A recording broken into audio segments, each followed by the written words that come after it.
अपने दोस्तों के साथ शेयर करना, जूनियर्स के साथ शेयर करना, जो आने वाले हैं उनको भी होता है शेयर करना, जो अभी सोच रहे हैं आने को उनको भी शेयर करना, सबको शेयर करना, वायरल कर दो।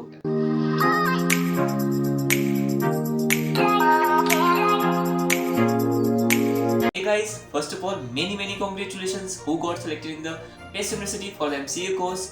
So this video is all about the review of MCA. So make sure तुम यहाँ पे सब्सक्राइब कर रहे हो, ठीक है? उसके बाद शेयर भी करोगे. I gonna talk about the placements of Best University. What is the brand new and upgraded syllabus of the MCA? और उसके साथ साथ मैं बात कर most important placements कितने हैं भाई, और प्लेसमेंट के बाद यहाँ पे इंटर्नशिप कितनी लगती है, हॉस्टल फीस कितना है, आप पीजी में रह सकते हो या हॉस्टल में रह सकते हो। In this video I define everything, okay everything, इसमें कुछ भी नहीं छूटने वाला है, ठीक है? So now will start. So hey guys, welcome back to my YouTube channel, this is Vaibhav Siddharthi, और आज हम बात करने वाले हैं एमसीए के बारे में। सो ये है मेरी दोस्त प्रियांशु एंड हेलो गाइस। या तो मैं इससे ये पूछना चाहूँगा कि तुमसे प्लेसमेंट में कौन कौन सा क्वेश्चन पूछा गया था? देखिए मेरे से पूछा गया था कि how to print your name 10 times and then they asked what you know about programming, in which language you have mastered, and they asked me some questions regarding to the maths. Okay. because as you say as a math is your Yeah, favorite. because I am from mathematics, I am from maths honors. Like that. So what type of question they asked, like as a formula type questions or Yeah, they asked what is the perimeter of a circle and like simple ones. तो मेरे से क्या क्या पूछा गया था, मैं सबसे एक्सपीरियंस पूछता हूँ, मैं अपना एक्सपीरियंस नहीं बताता हूँ। तो मेरे से पूछा गया था डेटाबेस मैनेजमेंट सिस्टम से कुछ होता है, क्वेरी पूछा गया था। एक्चुअली मुझे याद नहीं है, 1 ईयर हो चुका है। उसके बाद मुझसे ऑपरेटिंग सिस्टम से पूछा गया था कुछ क्वेश्चन कि व्हाट इज ऑपरेटिंग सिस्टम, और भी थोड़े मोड़े होते हैं छोटे से। नहीं, आपको जिस लैंग्वेज में नॉलेज है उसी के रिगार्डिंग आपसे क्वेश्चन पूछा जाएगा। हाँ, आपके बीसी के हिसाब से आपके होता है सिलेबस में, अगर वो होगा तो वो पूछ सकते हैं। अगर आपको ये अगर आपने होता है पहले बोल दिया कि माई फेवरेट सब्जेक्ट सी या C++ या मैथ्स, तो ज़्यादातर क्वेश्चन वहीं से पूछेंगे। बट ये नहीं सोचना कि हाँ कि ये सब होता है सब्जेक्ट आपका होता है, ये लोग छोड़ दें, सारे सब्जेक्ट को होता कवर करेंगे। जनरल एप्टीट्यूड भी पूछते हैं। हाँ, जनरल एप्टीट्यूड भी आपसे पूछ सकते हैं, तो ऐसा है। तो ज़्यादा हार्ड नहीं होता है, बेसिक्स बस वो आपका बेसिक्स चेक करते हाँ, हैं। सिर्फ कि बेसिक्स आपका चेक करें कि अगर आप यहाँ पे आते हो तो मतलब आप कोप अप कर सकते हो कि नहीं, मतलब इतने सारे होते हैं, प्रेशर को हैंडल कर सकते हो। बट आपको स्टार्टिंग से ही पढ़ाएंगे, बेसिक्स से ही पढ़ाएंगे, बट वो आपका पहले लेवल चेक करते हैं कि आप किस लेवल के हो, फिर आपका सिलेक्शन होता है। तो बात करा कि पीसेट से हमारा एंट्रेंस होता है, तो एक्चुअली में हमारा एंट्रेंस 2 एग्जाम से होता है। पहला पीसेट होता है और दूसरा पीजीसी। हाँ पीजीसीटी। पीजीसीटी सिर्फ होता है कर्नाटका के स्टूडेंट के लिए, और पीसेट ऑल ओवर इंडिया के स्टूडेंट के लिए।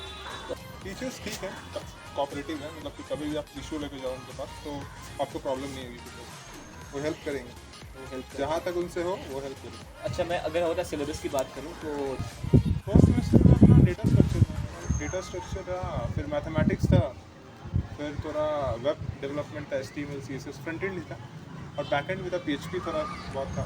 अभी अभी हमारा जो होता है सेकेंड सेम में क्या चल रहा है?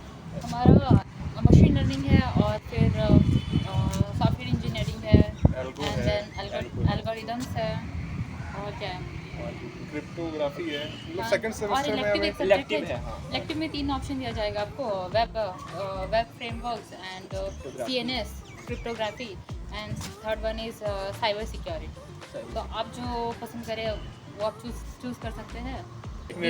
नेटवर्किंग है। हमारा फर्स्ट सेमेस्टर का सिलेबस काफ़ी अच्छा था, सेकंड का भी ठीक है, बट फर्स्ट थोड़ा थियोरेटिकल है, सेकंड थोड़ा थियोरेटिकल है, पर सही। हाँ, आपको ज़्यादा फोकस सेमेस्टर 1 में ही करना होगा। यहाँ पे सिलेबस अपग्रेड हो चुका है। एक्चुअली में गाइस, जब मैं यहाँ पे सिलेबस देख रहा था, एक्चुअली में सिलेबस बहुत सही है। ये सिलेबस ऐसे डिफाइन किया गया है ना कि अभी से इंडस्ट्री रेडी किया जा रहा है guys. So it's really one of the best thing for MCA. और गाइस वीडियो को शेयर करते रहना, ठीक है? क्योंकि आई डोंट थिंक एमसीए से रिलेटेड कहीं वीडियो अभी तक यूट्यूब पे होगा भी। So I am the first person who reviewing as MCA branch in पेस्ट यूनिवर्सिटी। सो जल्दी से होता शेयर कर दो। तो चलो सबसे पहले हम डिस्कस करते हैं सिलेबस के बारे में। जब मैंने सिलेबस देखा ना, एक्चुअली में बहुत अच्छा सिलेबस है। वैसे हमारा भी सिलेबस अच्छा है, बट हमारे सिलेबस से भी बहुत ज़्यादा अपग्रेड कर दिया गया है तुम्हारे सिलेबस को। तो सबसे पहले फर्स्ट सेम में तुम्हें कौन कौन से सब्जेक्ट होता है पढ़ने को मिल जाए, ठीक है? Data structure with C। ऐसे नहीं समझना डेटा स्ट्रक्चर नहीं पढ़ाएंगे, data structure with C, object oriented software engineering. उसके बाद तुमको ऑपरेटिंग सिस्टम पढ़ाया जाएगा, डेटाबेस मैनेजमेंट सिस्टम।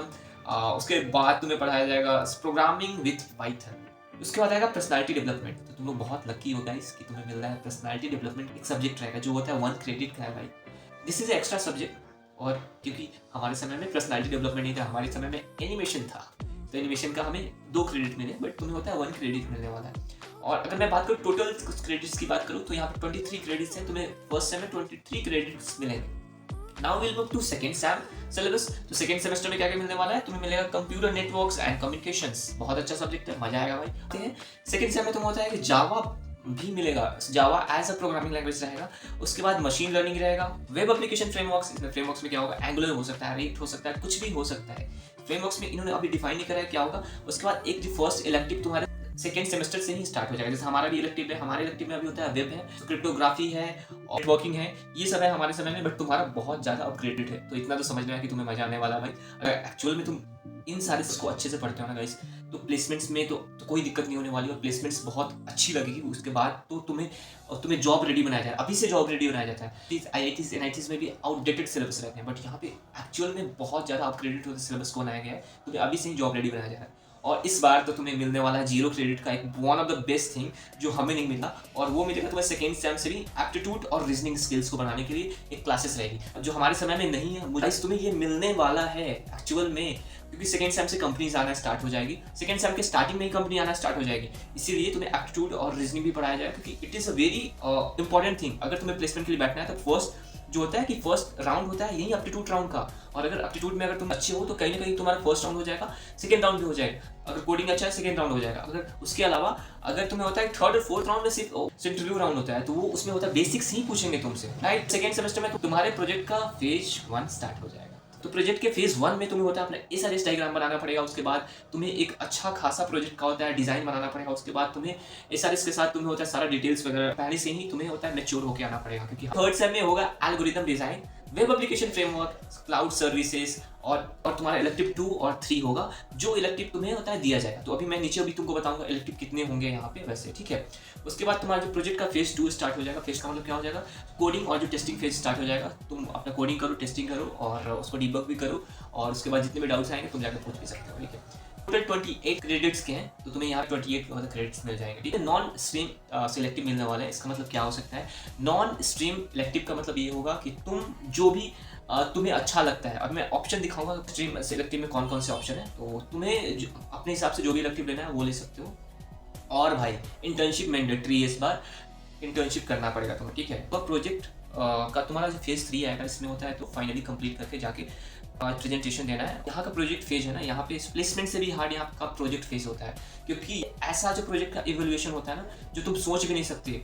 मतलब तुम्हारे सामने 5-6 जो पैनलिस्ट बैठे रहेंगे और बहुत सारे क्वेश्चंस पूछेंगे। तो इलेक्टिव 1 में हमें क्या क्या मिलने वाला है, इलेक्टिव 1 में हमें मिलने वाला है smart application development, data engineering होगा और नेटवर्क सिक्योरिटी होगा। इसके बाद आते हैं इलेक्टिव 2 में। इलेक्टिव 2 में हमें मिलने वाला है Android application development, text and image analysis और साइबर सिक्योरिटी। तो इसका मतलब क्या होता है, टेक्स्ट एंड इमेज एनालिसिस का मतलब ये होता है कि तुम्हें मशीन लर्निंग का भी यूज़ करना पड़ेगा, क्योंकि हाँ तुम वहाँ पे एनालाइज कर रहे हो किसी चीज़ को, तो मशीन लर्निंग का यूज़ करना पड़ेगा। तो मशीन लर्निंग तुम्हारे सेकंड सेम में होगा, अच्छे से पढ़ना है। अपने प्रोजेक्ट में भी शायद इंप्लीमेंट करने को मिल जाए मशीन लर्निंग, क्योंकि बहुत लोग होता है मशीन लर्निंग को ही इंप्लीमेंट करते हैं प्रोजेक्ट में। इसमें एक था ना लास्ट में ऑप्शन ऑप्शनल में बहुत सारे हैं, लाइक UI UX में जा सकते हो, टेस्टिंग में जा सकते हो, सोशल नेटवर्क एनालिस्ट में जा सकते हो, नेटवर्क मैनेजमेंट में जा सकते हो, बहुत सारी चीज़ें हैं।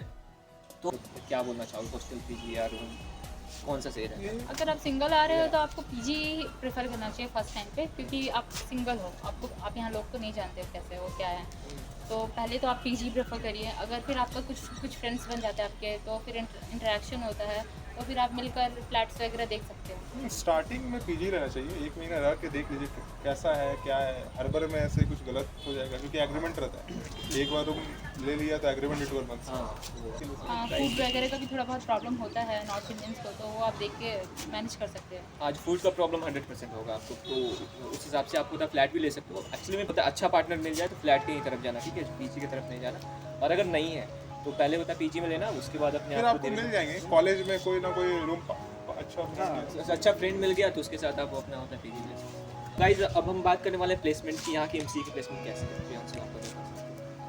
प्लेसमेंट्स ठीक है, अभी तक तो एक कंपनी आई है, सेकंड सेमेस्टर हुई है, पर अभी एक कंपनी आ गई है, 4 लोग को सिलेक्ट किया है उन्होंने।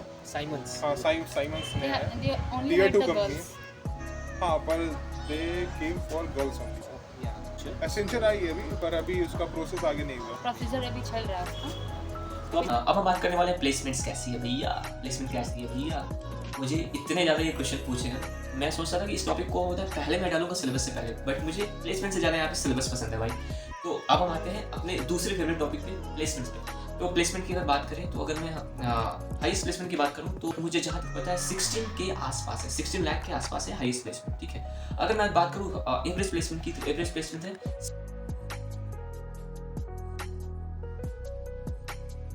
मैं बात करूँ यहाँ पे कौन कौन सी कंपनीज आती है, तो कंपनीज बहुत अच्छी अच्छी आती है भाई। यहाँ पे ईवाई कंपनी, यहाँ पे EY company, JP Morgan, Morgan Stanley और भी बहुत सारे अच्छे अच्छे टियर 1, टियर 2 एंड टियर 3 के कंपनीज आते हैं। अभी तो अभी मैं हूँ सेकंड सैम में और अभी से ही बहुत सारी कंपनीज आना स्टार्ट हो गई है। पहला तो एसेंचर आ चुका है, उसके बाद एक जो साइमन कंपनी आई थी जो होता है 7.5 लाख की पैकेज अभी दे रही है, जिसमें होता है बहुत सारे लोगों का सिलेक्शन भी हुआ है। प्लेसमेंट तो मक्खन है भाई।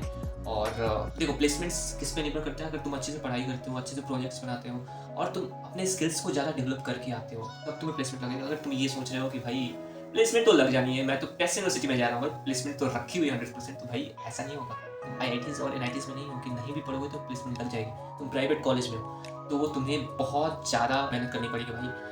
अब हम बात करने वाले हैं नेक्स्ट टॉपिक पे, और नेक्स्ट टॉपिक है हॉस्टल्स। तो यहाँ पे हॉस्टल्स भी है, पीजी भी है। तो बहुत सारे जो स्टूडेंट होता है पीजी को होता है कंसिडर करते हैं या फ्लैट को कंसिडर करते हैं, और कुछ होता है हॉस्टल को भी कंसिडर करते हैं। अगर मैं बात करूँ हॉस्टल के बारे में, तो मुझे थोड़ा सा कम नॉलेज है। मैं बहुत जल्दी एक ब्लॉग भी लाने वाला हूँ हॉस्टल से रिलेटेड, बट उससे पहले है मुझे नॉलेज, इसका मतलब नहीं कि नॉलेज ही नहीं। तो तुम्हें हॉस्टल की अगर फीस की बात करूँ तो 1.3 से 1.5 लाख के बीच में हॉस्टल की फीस तुम्हें देखने को मिल जाएगा। उसके बाद अगर तुम बाहर पीजी में रहते हो तो तुम्हारा एक्सपेंस थोड़ा सा मतलब 8,000 से लेके 8,000 to 15,000 तक होता है। तुम्हारे जो पीजी का अरेंजमेंट लग जाएगा अगर तुम अच्छे खासे पीजी में रहते हो तब।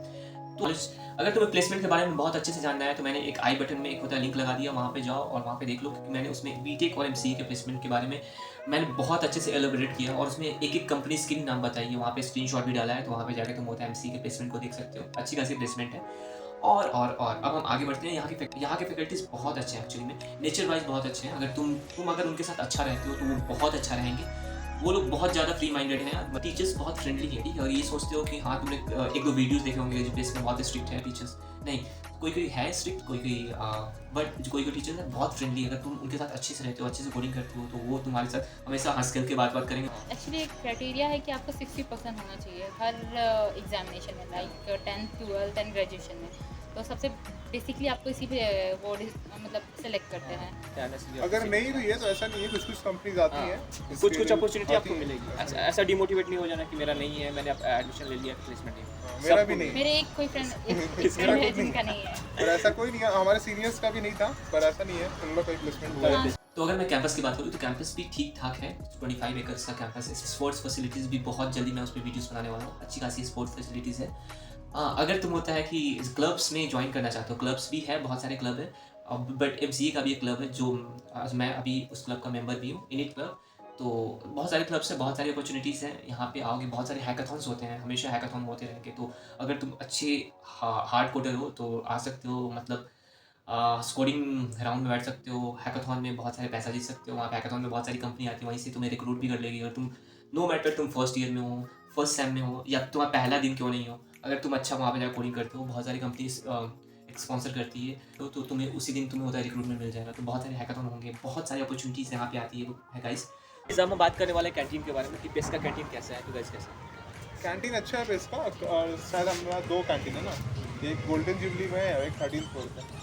खाना सही है, साउथ का भी मिलता है, नॉर्थ का भी मिलता है। नॉर्थ इंडियन में आपको सब कुछ मिल जाएगा, लाइक आलू पराठा, रोटी सब्जी, और अफोर्डेबल भी है गाइस। अगर जो प्राइस की बात करूँ तो आपका बजट होता है 50-60 होगा। 50-60 में आपको आराम से खाने आराम से खाना आपको मिल जाएगा, नाश्ता, लंच, मतलब एवरीथिंग। एज एग्जांपल से छोले भटूरे है तो शायद 50 या 60 के होते हैं।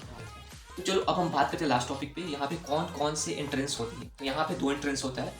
पहला होता है PGCET। PGCET अगर तुम कर्नाटका के स्टूडेंट हो तो तुम PGCET दे के आ सकते हो, बट वहाँ पे अच्छी खासी रैंक लानी पड़ेगी। कर्नाटका में तुम्हारी रैंक होनी चाहिए, सो 200 से लेकर 300 के बीच में रैंक रहेगा तो तुम्हें पेस यूनिवर्सिटी मिल सकता है, आराम से मिल जाएगा यार।